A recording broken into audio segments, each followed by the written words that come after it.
Pertemuan 5 saat ini kita akan membahas mengenai brainware. Brainware itu merujuk pada sebuah istilah yang digunakan bagi manusia yang berinteraksi dengan sistem komputer, yaitu hardware dan juga software. Jadi secara tidak langsung brainware bagian dari sistem komputer itu sendiri. Nah, manusia sebagai brainware itu dirancang untuk berinteraksi dan juga mengoperasionalkan sistem komputer. Tanpa adanya brainware, maka perangkat hardware dan software itu tidak akan berfungsi, gitu ya. Nah, pada dasarnya brainware itu dikategorikan menjadi 4, gitu ya, yaitu sistem analis, programmer, administrator, dan juga operator. Bagi seorang sistem analis wajib sekali untuk melakukan penelitian, perencanaan, pengkoordinasian, dan juga perekomendasian sebuah sistem yang ideal gitu ya pada sebuah bisnis, organisasi, atau perusahaan.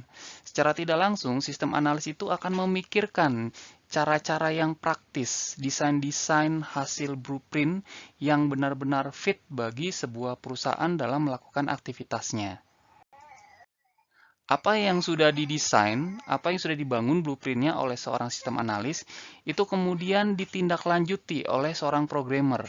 Nah, bentuk tindak lanjutnya adalah dengan membangun, gitu ya, membangun sebuah aplikasi, sebuah software, sebuah program yang utuh. Melalui apa? Melalui bahasa pemrograman tertentu. Nah, seorang programmer secara nggak langsung dituntut harus memiliki pemahaman dan kemampuan serta kompetensi dalam melakukan ya coding lah, ngoding bahasa sederhananya gitu ya.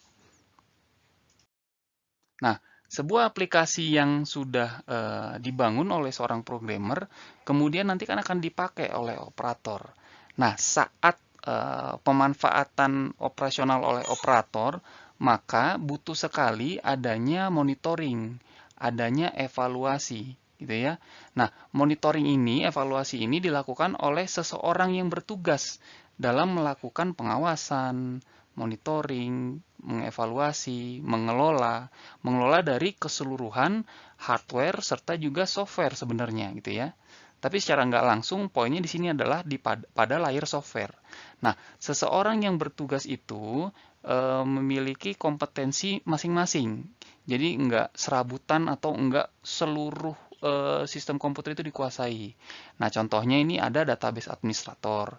Jadi dia fokus pada mengelola database. Kemudian ada jaringan, ini untuk hardware-nya. Dia fokus untuk mengelola jaringannya, khusus jaringan. Kemudian ada server. Dia khusus untuk mengelola atau mengkonfigurasi servernya, gitu ya, perangkat komputer servernya. Kemudian ada yang lain dan sebagainya. Nah, kemudian ini adalah operator yang menggunakan. Nah, ini bahasa sederhananya adalah pengguna biasa. Nah, bahasa Inggrisnya itu user. Nah, seorang operator itu hanya memanfaatkan saja software-software, aplikasi, program yang sudah dianalis oleh sistem analis, kemudian diterjemahkan dalam bentuk baris-baris program oleh programmer, dan kemudian dioperasionalkan, digunakan, dan itu di-maintain, dievaluasi, dikelola oleh seorang administrator. Jadi operator itu hanya sebagai ya penikmat dari sebuah aplikasi yang telah dibangun secara utuh. Pada dasarnya, dari keseluruhan kategori brainware, secara khusus untuk sistem analis, programmer, dan juga administrator, membutuhkan kemampuan khusus yang dibuktikan melalui sertifikasi. Sertifikasi ini adalah bukti sahih bahwa seorang brainware secara kompeten mampu atau menguasai bidangnya berdasarkan kategorinya. Jadi kalau seandainya saat ini Anda misalnya belum ada sertifikat mengenai kategori brainware tersebut, entah apakah Anda belum menjadi seorang sistem analis atau belum menguasai programmer gitu ya, dan juga belum menguasai bentuk pengelolaan pada perangkat hardware atau software tertentu, saatnya sebenarnya Anda belajar untuk menguasai pengetahuan-pengetahuan dasar tentang hal-hal tersebut.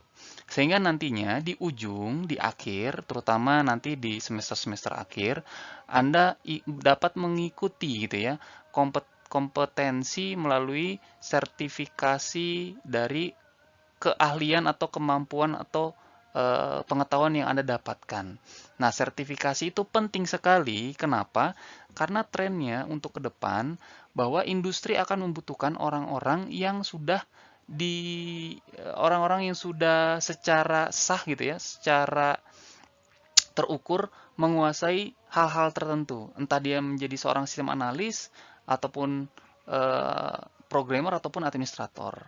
Jadi ini dibuktikan, dimanifestasikan melalui apa apa ya, ada surat tanda lulus gitu ya. Jadi ada kelulusan itu bukan hanya transkrip nilai dan ijazah, tapi ada surat pendamping kelulusan, yaitu bentuknya melalui sertifikat.